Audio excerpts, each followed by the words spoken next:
Assalamualaikum warahmatullahi wabarakatuh.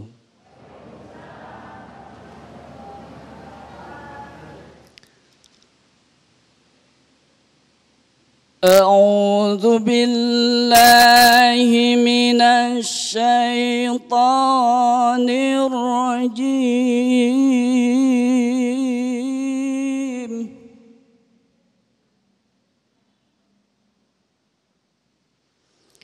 Bismillahirrahmanirrahim.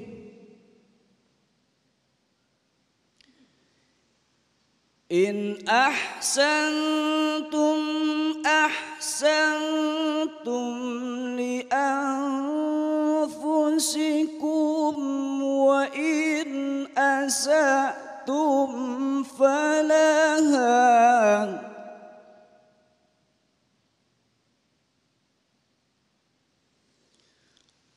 fa idza jaa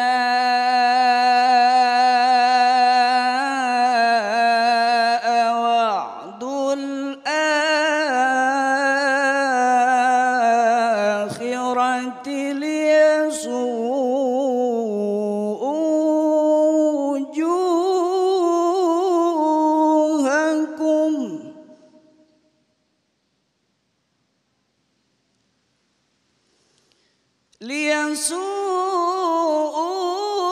wujuhakum wa liyadkhulul masjida kama dakhaluhu awwala marrah kama dakhaluhu awwala marratin wa liyutabbiru ma 'alaw tatbira.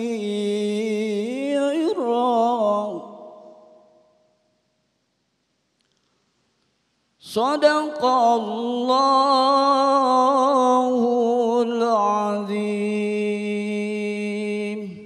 Assalamualaikum warahmatullahi wabarakatuh. Assalamualaikum warahmatullahi wabarakatuh. Alhamdulillahirabbil alamin. Allahumma shalli ala sayyidina Muhammad wa ala ali sayyidina Muhammad. Puji syukur kepada Allah yang kembali mempertemukan kita dalam majelis Ilmu Damai Indonesiaku yang kali ini kembali disiarkan secara langsung dari Masjid Agung Al-Jauhar Yasfi, Pondok Melati, Bekasi. Pemirsa, dalam kesempatan kali ini kita akan menampilkan satu tema yang sangat menarik sekali yang alhamdulillah telah hadir di tengah-tengah kita, guru yang nantinya akan memberikan nasihat kepada kita, Kiai Haji Misbahul Munir dan Ustadz Azhari Nasution, berkaitan dengan hilangnya rasa empati demi konten di media sosial. Pertanyaannya, benarkah kita telah kehilangan empati? Itulah tema yang kita angkat dalam kesempatan kali ini, tentunya masih bersama kami Damai Indonesiaku yang dipersembahkan oleh Sarung Wadimor, tentu sarung kita. Selamat mengikuti. Bismillahirrahmanirrahim. Bismillahi khairil asma. Bismillah rabbil ardi was sama. Bismillah alladzi la yadurru ma'asmihi syai'un fil ardi wala fis sama. Bapak-bapak, ibu-ibu, assalamualaikum warahmatullahi wabarakatuh. Alhamdulillahi rabbil alamin. Allahumma salli ala sayyidina Muhammadin wa ala sairil anbiya wal mursalin wa ala alihim wa sahbihim wa tabi'i manhajihim ajma'in wa alaina ma'ahum birahmatika ya arhamar rahimin. Kiai Misbah, guru kita, waffaqahullah bihusni taufiqih. Guru kita juga Kiai Rahmadin Afif, mudah-mudahan beliau sehat wal afiyah. Siang ini tidak seperti biasanya saya tausiah pakai tongkat. Saya belum pakai tongkat karena biasanya yang pakai tongkat itu kalau tidak sepuh usianya, sepuh umurnya atau sepuh ilmunya. Nah, saya belum dua-duanya. Ilmunya belum sepuh, usianya belum sepuh. Tapi beliau kasih tongkat. Maknanya apa saya tidak tahu ini. Mudah-mudahan jadi doa yang baik buat saya. Makasih Kiai, sehat walafiat. Baik, Bapak Ibu yang dimuliakan Allah, tema kita menarik. Alvin Toffler, salah seorang penulis dan pengamat revolusi digital dari Amerika, beliau bilang Hari ini kita hidup pada era teknologi dan informasi. Siapa yang menguasai teknologi dan informasi, dia akan menguasai dunia. Ramalan Alvin Toffler ini ternyata bukan sekedar ocehan, tapi terbukti kenyataan. Hari ini siapa yang pegang kendali informasi, teknologi, dia akan genggam dunia. Gara-gara ini juga orang punya handphone, punya medsos, berebutan siapa yang paling cepat merekod, merekam, menyebarkan informasi karena dia ingin menggenggam dunianya. Saudara yang dimuliakan Allah Subhanahu wa taala, sebagai umat muslim yang melek terhadap realitas sosial, kita tidak boleh menampik arus globalisasi itu, tidak bisa. Karena kita hari ini Bapak Ibu, Bu, lebih bagus ketinggalan make up atau handphone? Oh. Pak, Assalamualaikum. Lebih bagus mana ketinggalan bini apa handphone? Ini berarti betul-betul di era milenial ya. Ternyata nenek-nenek juga milenial jawabannya. Saudara yang dimuliakan Allah Subhanahu wa taala, kita nggak bisa menutupi globalisasi, nggak bisa. Yang bisa kita lakukan adalah at-tanzim, mengatur porsi bagaimana cara kita bijak bermedia sosial. Kita tidak bisa at-taqti', membunuh, menampik, menyangkal globalisasi, nggak bisa. Yang bisa kita lakukan, apa porsi yang harus kita lakukan dalam bermedia sosial. Bagaimana anjuran Islam? Satu, Allah Subhanahu wa taala berfirman, "Ya ayyuhalladzina amanu in ja'akum fasiqun binaba'in fatabayyanu." Al-ayah. Saudara yang dimuliakan Allah, etika pertama dalam kita bermedia sosial, yang pertama, tidak menyebarkan berita hoax. Betul? Setuju? Orang yang menyebarkan berita hoax dilabeling oleh Al-Quran sebagai fasik. Dia tahu salah, tahu bohong, tapi menyebarkan kebohongan. Fasik. Yang kedua, etika kita bermedia sosial selektif terhadap informasi. Selektif. Al-Quran mengatakan fatabayyanu. Kalau kita belajar tanawu'ul qiraat, variasi bacaan Al-Quran, kita akan menemukan riwayat bacaan imam yang berbeda. Sebagian imam qiraat membacanya seperti Al-Kisai, bukan fatabayyanu tapi fatathabbatu. Berarti yang harus kita lakukan untuk menseleksi berita itu ada dua, tabayyun dan tathabbut. Apa maknanya?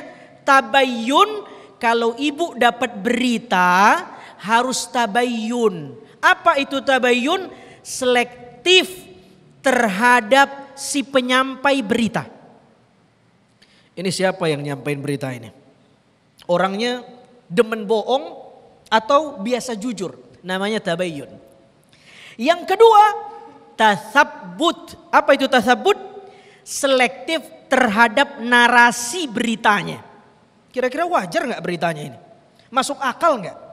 Kalaupun benar beritanya, layak tidak disampaikan di hadapan publik. Jadi belum tentu yang benar itu harus disampaikan. Dulu Nabi bersabda, siapa yang mengucapkan la ilaha illallah dakhalal jannah, dia masuk surga.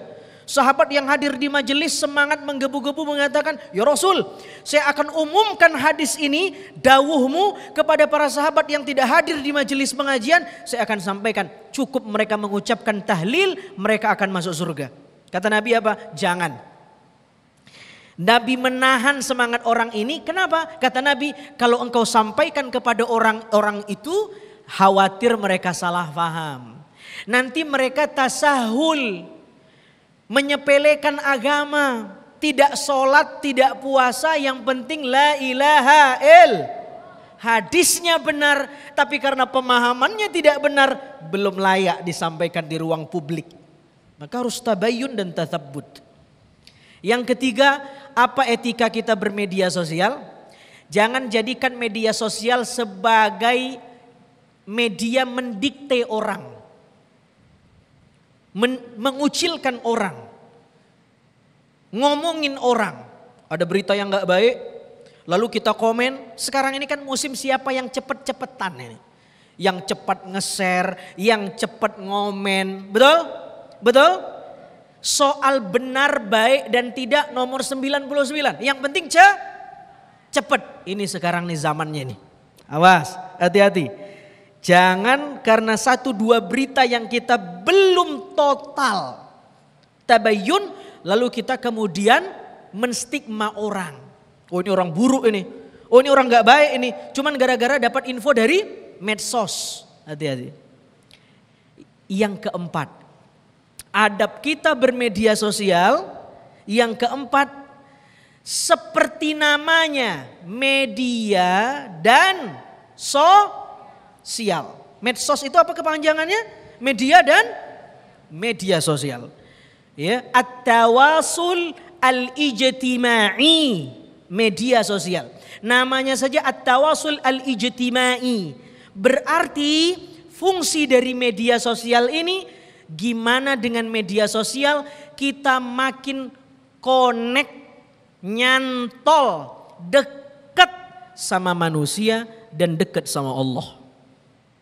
Bisa nggak lewat media sosial kita dekat sama Allah? Bisa. Ibu main Instagram sambil lihat cuplikan-cuplikan damai Indonesiaku. Bisa nggak? Lihat pengajian-pengajian para ustadz. Bisa nggak? Bisa nyantol ke Allah. Bisa juga makin dekat sama manusia. Banyak media sosial buat charity, buat campaign kemanusiaan, filantropis, donasi, bantu ini, bantu ini, bantu ini. Terkumpul 1 M dengan media sosial. Harusnya itu. Bukan merekod, lalu kemudian menyebarkan, tapi tidak membantu. Meskipun tidak semua record itu tidak baik. Banyak juga gara-gara record viral, yang tadinya polisi tidak tahu, yang tadinya aparat hukum tidak tahu, gara-gara video itu jadi tahu, membantu tugas aparat keamanan. Saudara yang dimuliakan Allah Subhanahu wa taala, jadi kita tidak bisa membunuh media sosial, yang bisa kita lakukan adalah at-tanzim, mengatur porsi kita bermedia sosial. Wallahu taala a'lam. Baik, terima kasih Ustadz Azhari. Begitulah pemirsa yang dirahmati Allah, bila kita cermati sesungguhnya media sosial adalah benda mati. Yang membuatnya hidup adalah kita sendiri. Yang mengendalikan adalah kita sendiri. Kita keandalikan kepada arah kebaikan atau keburukan, semua itu ada di tangan kita.